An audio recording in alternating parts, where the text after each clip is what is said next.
Hola, espero que todos se encuentren bien. En este video veremos un ejemplo de un sistema de ecuaciones diferenciales ordinarias de segundo orden inhomogéneas. Bien, en concreto estudiaremos este sistema de ecuaciones. Aquí es básicamente un sistema que describe dos osciladores, un oscilador de masa m que tiene una constante K1 que interactúa con otro oscilador que tiene constante K2 y aparte está perturbado por una fuerza externa. El otro oscilador tiene la misma masa, bueno, aquí también está interactuando con el otro oscilador y además es perturbado por otra fuerza externa. Bien, entonces, para resolver este tipo de problemas, lo que tenemos que hacer primero es reagrupar o reescribir la ecuación de tal manera de que del lado izquierdo las x estén juntas y las y también. Aquí tenemos una x, acá tenemos otra, aquí tenemos una y acá tenemos otra. Entonces es lo primero que vamos a hacer, agrupar todo de una forma más conveniente. Bien, entonces aquí tenemos la ecuación. Aquí ya agrupamos lo que tiene x y lo que tiene y en la primera ecuación.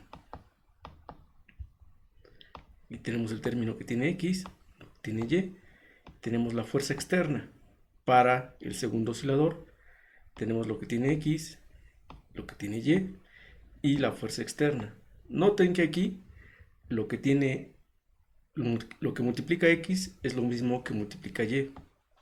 Eso nos indica que si el oscilador siente una reacción por el segundo oscilador, el segundo oscilador siente la misma reacción. Entonces, eso básicamente quiere decir que tenemos una interacción simétrica. El segundo paso que tenemos que hacer es reescribir estas ecuaciones de tal forma que sea más conveniente. Entonces, aquí nos conviene escribir x y y en un vector y los términos de la interacción en términos de esta matriz. Y bueno, también el vector de la fuerza externa. Con estas definiciones, lo que tenemos es que el sistema de ecuaciones se escribe de una forma más conveniente. Y en este momento ya podemos usar las herramientas de álgebra lineal. En particular, podemos usar una base en donde esta matriz M sea diagonal. Lo primero que hacemos es diagonalizar la matriz M. Entonces, es lo que necesitamos hacer. Sacamos los valores y vectores propios de la matriz M. Aquí tenemos la ecuación característica de la matriz M. Los lambdas son básicamente los valores de los valores propios. Bueno, aquí falta el determinante. Bueno, el determinante de esta matriz es básicamente el cuadrado de esta expresión, es este término por este otro, y menos K2 por K2, que es K cuadrado. Aquí tenemos binomios conjugados que se reescriben de esta forma, y por lo tanto tenemos los dos valores propios. Uno es K1 y el otro es K1 más 2K2. De la misma forma, podemos obtener los vectores propios. Aquí tenemos los vectores propios normalizados y con estos vectores propios podemos construir la columna de la matriz de cambio de base. Aquí tenemos el 1, 1 con raíz de 2 y después tenemos 1 menos 1, eso lo ponemos en la segunda columna y básicamente tenemos la matriz de cambio de base. En este caso particular resulta que la matriz de cambio de base es su inversa. Ella misma es su inversa, entonces no tenemos que sacar la inversa. Ya que tenemos la matriz de cambio de base, sabemos que la matriz M o la matriz de cambio de base U por M y después por la inversa de U nos da la matriz diagonal. En la matriz diagonal tenemos los valores propios de m. Entonces, en toda esta parte, básicamente lo que hemos utilizado son las herramientas del álgebra lineal, y eso nos va a ayudar a simplificar nuestro problema. Nuestro objetivo es resolver nuestro sistema de ecuaciones, pero para ello nos conviene ocupar la base en donde la matriz A se diagonaliza. Entonces, lo que tenemos aquí es como cambiarnos de la base original a la base donde la matriz es diagonal. Para eso ocupamos la matriz inversa. Multiplicamos la inversa de u por x y nos va a dar x barra y barra, o el vector x barra. Y lo mismo hacemos con la corriente. Estos términos son importantes a la hora de resolver la ecuación. Entonces nuestro objetivo es resolver esta ecuación, y lo que hacemos es multiplicar por el inverso de u en cada uno de los términos. Aquí está el término de la izquierda, el término de la derecha. Aquí fíjense que esto es la unidad u por u a la menos 1. Y entonces aquí no cambió nada, y aquí tenemos j por u a la menos 1. Y la gran ventaja es que esto es d, y esa es la matriz diagonal, y además, por definición, estos términos son x barra y j barra. Entonces, nuestro sistema de ecuaciones en la base diagonal, en la base donde la matriz m se diagonaliza, pues es más fácil. Aquí están las ecuaciones explícitas que nos quedan. Aquí es la masa de un oscilador K1 y por x barra. Esta es la ecuación de movimiento para x barra. Y aquí tenemos la nueva fuerza en el sistema nuevo, donde se diagonaliza la matriz. Entonces, estas ecuaciones están desacopladas porque aquí solamente aparece x y en la segunda ecuación solamente aparece y barra. Entonces, estas ecuaciones ya son fáciles de resolver. Antes de eso, vamos a ver algo que es interesante.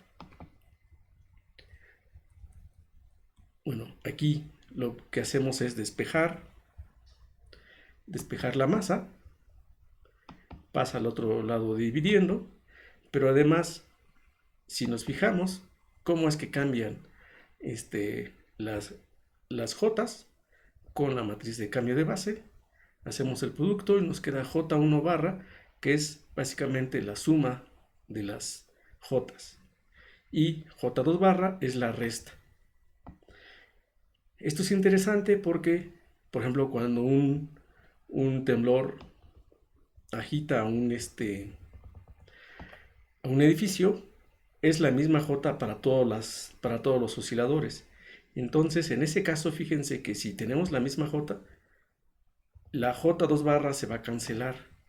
Quiere decir que en ese caso es como si el oscilador Y no sintiera el temblor. Va a oscilar a una frecuencia ahí media extraña, pero no siente el temblor. En particular, si x es una constante, pues ahí se va a quedar. No va a cambiar. Básicamente ahí no se sentiría el temblor. Mientras que en el otro sentiría el doble. Porque aquí se sumarían. Bien, en muchos casos, cuando hay osciladores, bueno, en un edificio hay muchos osciladores, pero puede ser que existan esos puntos.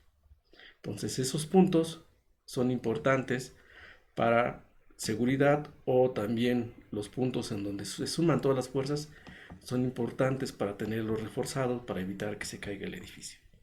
Bien, este es un caso particular. Vamos a ver el caso general.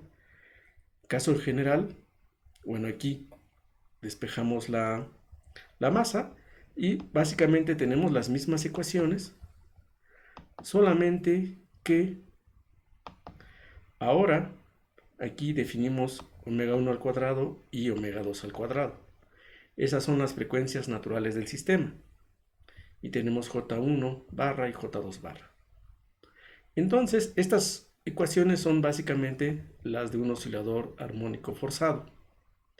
Y sus soluciones son las siguientes. Estas son las soluciones. Entonces ya resolvimos el problema en el sistema, en la base donde se diagonaliza la matriz. Ahora, para conocer las soluciones en la base original, tenemos que regresarnos. Tenemos que aplicar aquí la transformación la transformación U. Entonces, es lo que vamos a hacer. Antes de hacer eso, nos conviene reescribir estas ecuaciones, estas soluciones de otra manera. De otra manera, para que sea más fácil regresar al cambio de base.